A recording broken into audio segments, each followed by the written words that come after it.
Hello hello hello.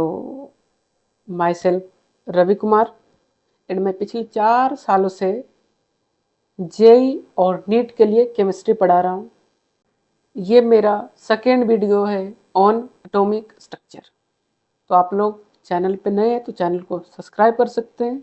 अगर आप लोगों ने पहला वीडियो नहीं देखे तो आइकन पे जाके क्लिक करके देख सकते हैं। तो पहले वीडियो में हम लोग डिस्कस कर चुके हैं हिस्ट्री ऑफ एटम्स कि हिस्ट्री का डिस्कवरी कैसे हुआ। हिस्ट्री मीन्स एटम्स, एटम्स को कैसे साइंटिस्ट के द्वारा डिस्कवर किया गया। तो पहले फिलोसफर आए, उसके बाद अदर साइंटिस्ट आए, उसके बाद हमें कुछ एक्सपेरिमेंट करना पड़ता ताकि एटम्स के बारे में और हम इंफॉर्मेशन गेन कर सकें। तो उसके लिए हम लोग कुछ एक्सपेरिमेंट देख रहे थे, जिसमें पहला एक्सपेरिमेंट हम लोग देखें cathode rays experiment. Cathode rays experiment, cathode rays experiment से हमें पता चला कि जो एटम्स होते हैं, इस एटम्स के अंदर नेगेटिवली चार्ज पार्टिकल है। Negatively charged particle. अब ये क्या है सर? तो ये सभी अगर नहीं पता है तो आपने फर्स्ट वीडियो नहीं देखा, तो उसको पहले देख लीजिए, उसके बाद सभी समझ में आ जाएगा। उसकी गारंटी मैं लेता हूँ। ठीक है, चलिए आज हम बात कर लेते हैं, इसका ही छोटा भाई है anode rays experiment. Anode rays experiment. अब ये क्या है सर? एनोड रेज एक्सपेरिमेंट तो कैथोड का जस्ट अपोजिट है। कैसे है सर? तो इसमें भी एक डिस्चार्ज ट्यूब सेटअप लिया गया था, कुछ इस तरह का। क्या बना गया? Discharge tube setup. और इन दोनों इलेक्ट्रोड के एंड पे क्या रख दिए? एक एक इलेक्ट्रोड रख दिए। अब ये क्या इलेक्ट्रोड है सर?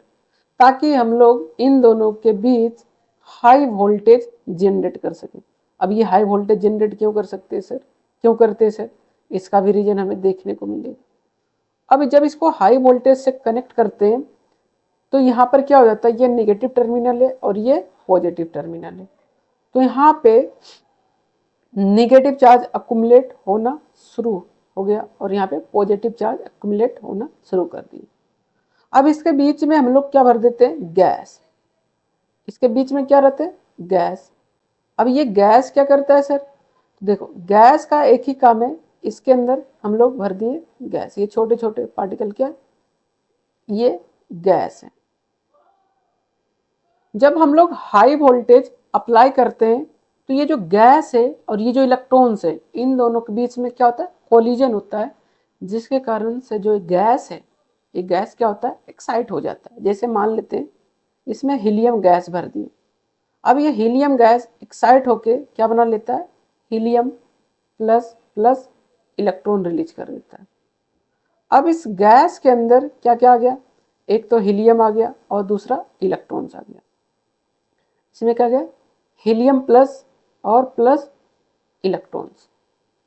अब ये इलेक्ट्रॉन्स एक्साइट होके इसको बोलते हैं, जिसपे पॉजिटिव चार्ज रहता है उसको बोलते हैं एनोड पॉजिटिव, और जिसपे निगेटिव चार्ज उसको बोलते हैं कैथोड। तो जब देखते हैं दोनों को, तो अगर इलेक्ट्रॉन पे फोकस करेंगे तो इलेक्ट्रॉन किसकी तरफ मूव करेगा? एनोड की तरफ। और ये किसकी तरफ मूव करेगा? कैथोड की तरफ। दैट मीन्स कैथोड रेज क्या था? कैथोड से निकलता था, एनोड की तरफ मूव करता था। लेकिन यहाँ पे हम लोग अपोजिट डायरेक्शन में देखेंगे आयन के बारे में। तो आयन यहाँ से एक्साइट होगा और किसकी तरफ मूव करेगा? कैथोड की तरफ मूव करेगा। तो दैट मीन्स यहाँ पर हमें क्या ऑब्जर्व हुआ कि कोई रेज है, कोई इनविजिबल रेज है जो कैथोड की तरफ मूव कर रहा है, और इसी रेज का नाम दिए एनोड रेज। क्यों? क्योंकि हमें ऐसा लग रहा था कि ये जो रेज निकल रहा है एनोड की तरफ से निकलते हुए आ रहा है, बट ऐसा पॉसिबल नहीं है। कहाँ से निकल रही है? गैस आयन से निकल रहा है। गैस आयन से निकल के कैथोड की तरफ जा रहे हैं। तो अगर कोई बोले कि एनोड रेज एनोड से निकलते हैं तो उसको बताना नहीं, एनोड रेज एनोड से नहीं निकलते। कहाँ से निकलते हैं? गैस आयन से निकल के कैथोड की तरफ मूव करते हैं। अच्छा सर, आपको कैसे पता चला कि ये आयन से निकलता है। क्यों? क्योंकि यहाँ पे जब गैस डिफरेंट डिफरेंट रख रहे थे तो हमारे पास जो रेज निकल रहे थे वो डिफरेंट डिफरेंट निकल रहे थे। तो अच्छा सर, तो ये जो एनोड रेज होता है नेचर पे डिपेंड करेगा गैस पे? यस, नेचर ऑफ गैस पे डिपेंड करते हैं। क्या करते हैं? Nature of gas. कैसे सर? आपको कैसे पता चल गया?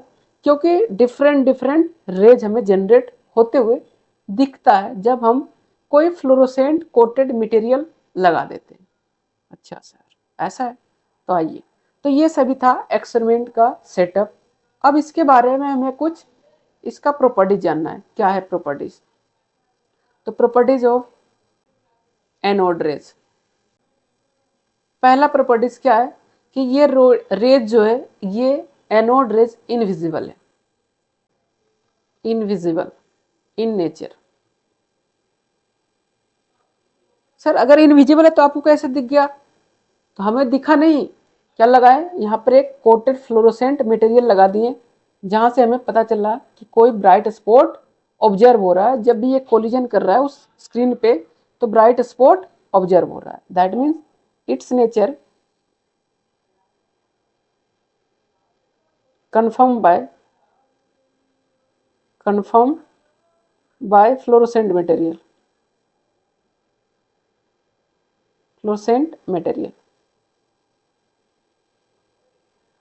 like ZNS। ठीक है, ये था। दूसरा प्रॉपर्टीज था कि ये एक स्ट्रेट लाइन में मूव करता है। एनोड रेज ट्रेवल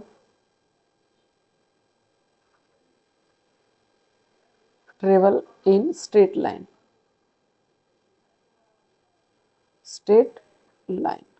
ये था, स्ट्रेट लाइन में मूव करती है। अच्छा सर, ऐसा था? हाँ, ऐसा ही था। और नेक्स्ट प्रॉपर्टीज है थर्ड। जो एनोड रेज होते हैं वो इलेक्ट्रिक फील्ड और मैग्नेटिक फील्ड के प्रेजेंस में डिफ्लेक्ट हो जाते हैं। अच्छा सर, इसका मतलब क्या वैसे? तो देखो, ये रेज यहाँ से चलना शुरू हो गया, तो जब यहाँ पर पॉजिटिव प्लेट और निगेटिव प्लेट लगाते हैं तो ये जो रेज है एनोड रेज हमारे निगेटिव चार्ज से क्या हो जाता है? दूर भागते हैं, और पॉजिटिव चार्ज से दूर भागते हैं और निगेटिव चार्ज की तरफ अट्रैक्ट हो जाते हैं। दैट मीन्स इससे ये पता चला कि जो एनोड रेज बना है वो एक पॉजिटिव चार्ज पार्टिकल से मिल के बना है। अच्छा सर, तो आइए लिख लेते इसको भी। Anode rays deflect from its original path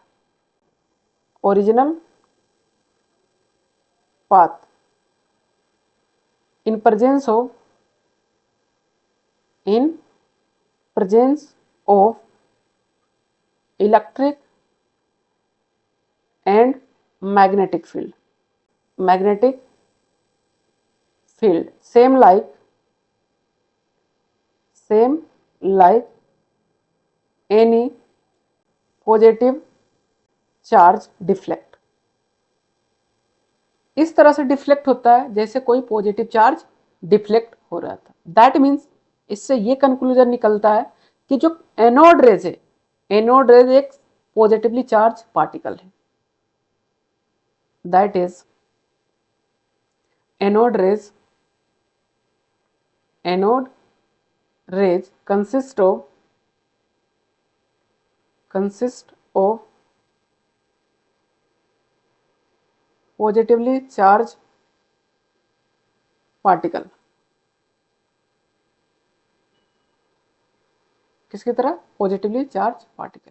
ठीक है, ये अपना थर्ड प्रॉपर्टीज था। फोर्थ प्रॉपर्टीज है the nature of anode rays depends on gas.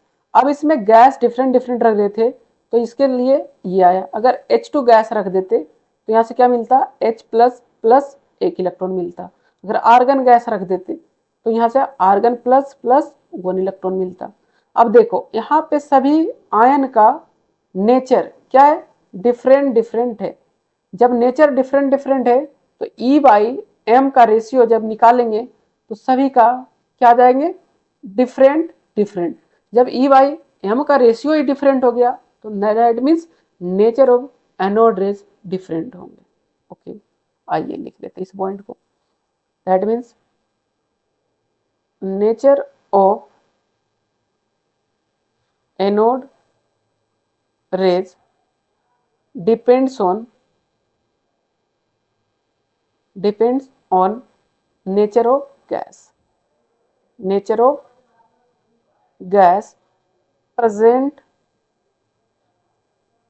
in discharge tube।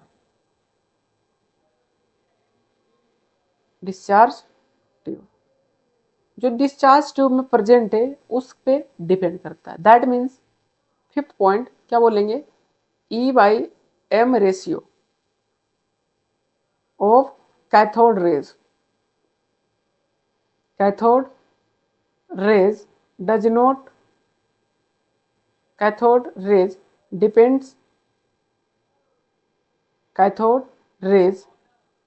are different for different gas,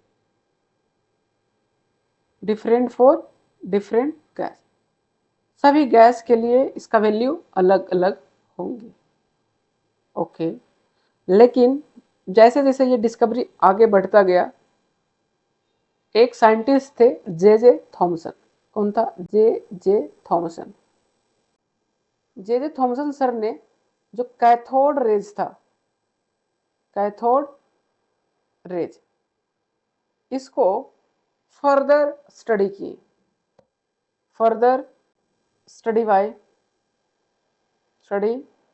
by J Thomson. अगर इसको स्टडी किए उसके बाद यहाँ से कुछ कंक्लूजन अपना दिए। कंक्लूजन क्या था कि जो रेज डिफ्लेक्ट हो रहे थे वो किस किस फैक्टर पे डिपेंड करेगा। Deflection of rays depends on 3 factors. अब इनमें कैसे पता चला? तो ये किसके द्वारा बताया गया? रदर जे थॉमसन के द्वारा बताया गया। किसके द्वारा? जे थॉमसन सर के द्वारा बताया गया। That means deflection of rays depends on 3 parameter.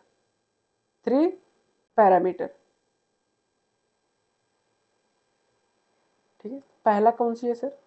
जब हम लोग इलेक्ट्रिक फील्ड और मैग्नेटिक फील्ड का स्ट्रेंथ बढ़ाते हैं, डिफ्लेक्शन ज्यादा होते हैं। डिफ्लेक्शन क्या होता है? ज्यादा होता है। तो क्या बोलेंगे? Depends on strength of electric and magnetic field. किस पे डिपेंड करेंगे? Electric and magnetic field. ठीक है, और दूसरा किस पे डिपेंड करेंगे? जब हाई वोल्टेज सोर्स अप्लाई कर देंगे तो उस पर भी डिपेंड। तीसरा क्या? Nature of gas present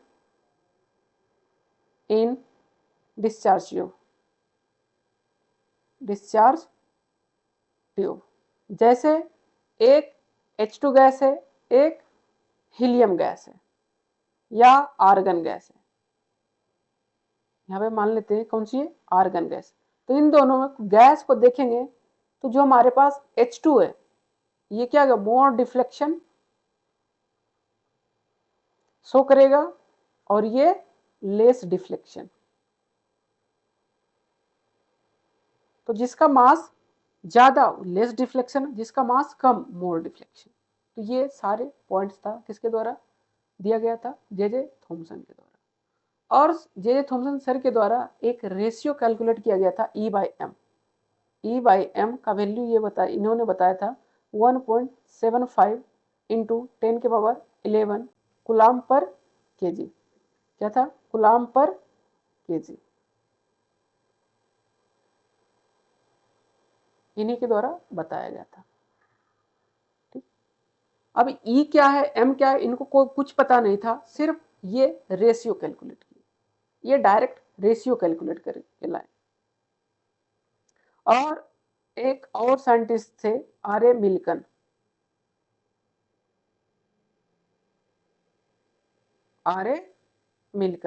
oil drop experiment, ये फिजिक्स में पढ़ोगे बहुत ही डिटेल्स में, इसको बोलते हैं oil drop experiment.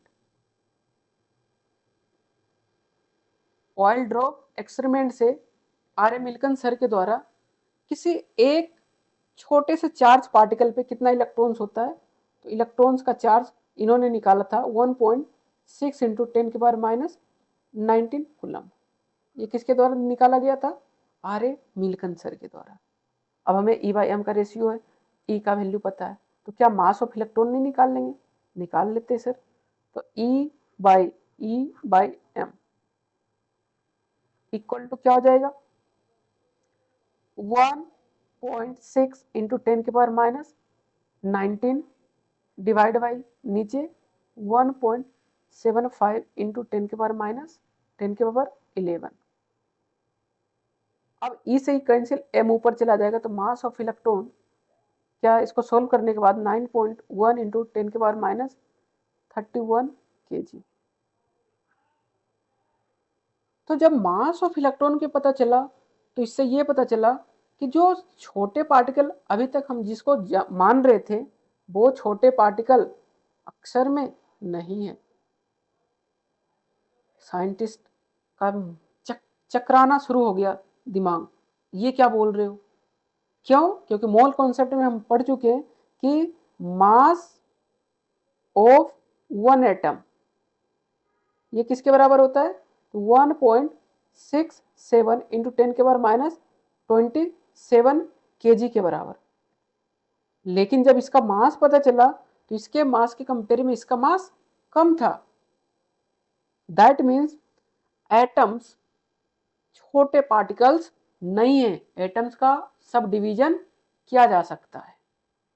That means यहां से क्या पता चला? Atom is not smallest particle,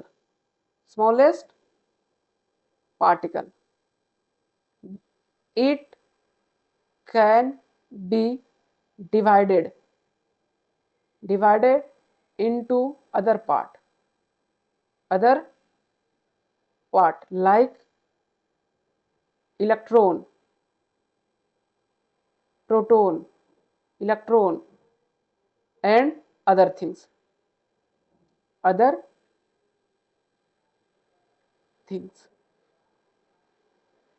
ठीक है, तो एटम्स का सबसे स्मॉलेस्ट पार्टिकल जो मैटर्स है, मैटर्स का स्मॉलेस्ट पार्टिकल एटम नहीं। ये किसके द्वारा बताया गया?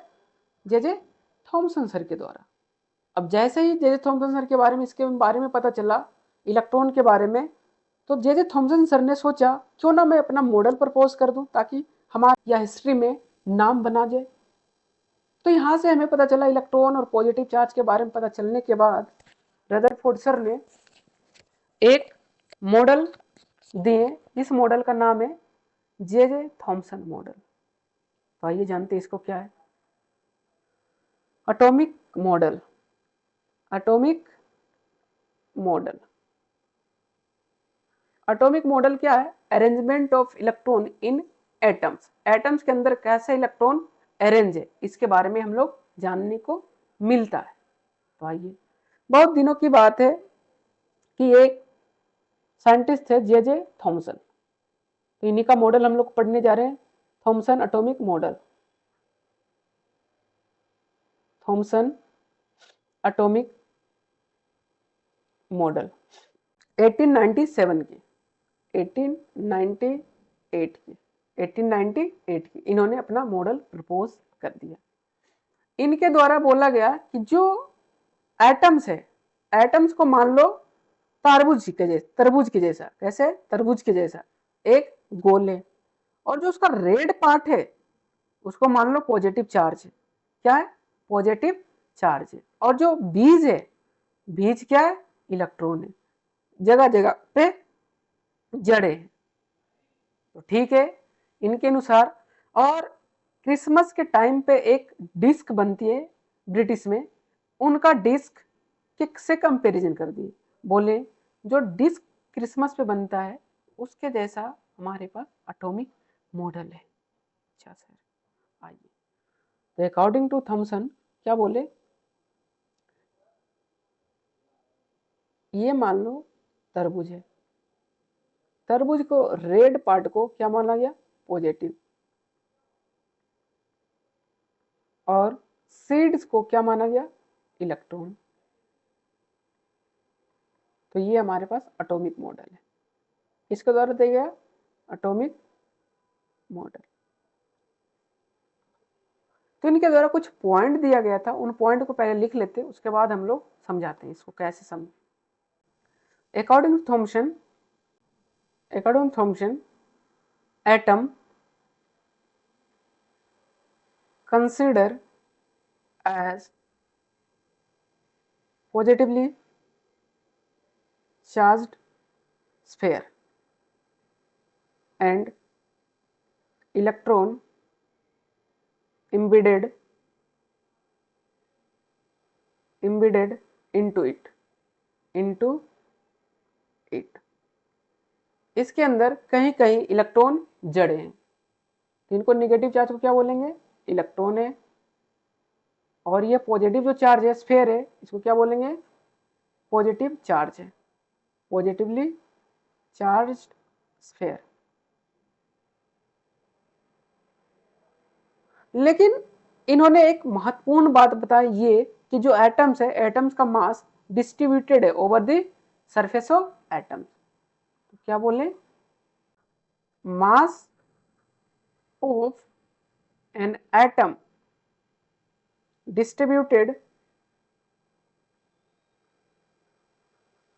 distributed over the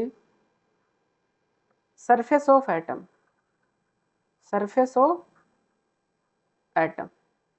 जो सरफेस पे को एटम का मास है वो सरफ चारों तरफ फैले हुए हैं, ऐसा नहीं कि एक छोटे से वॉल्यूम में, सभी जगह फैले हुए हैं।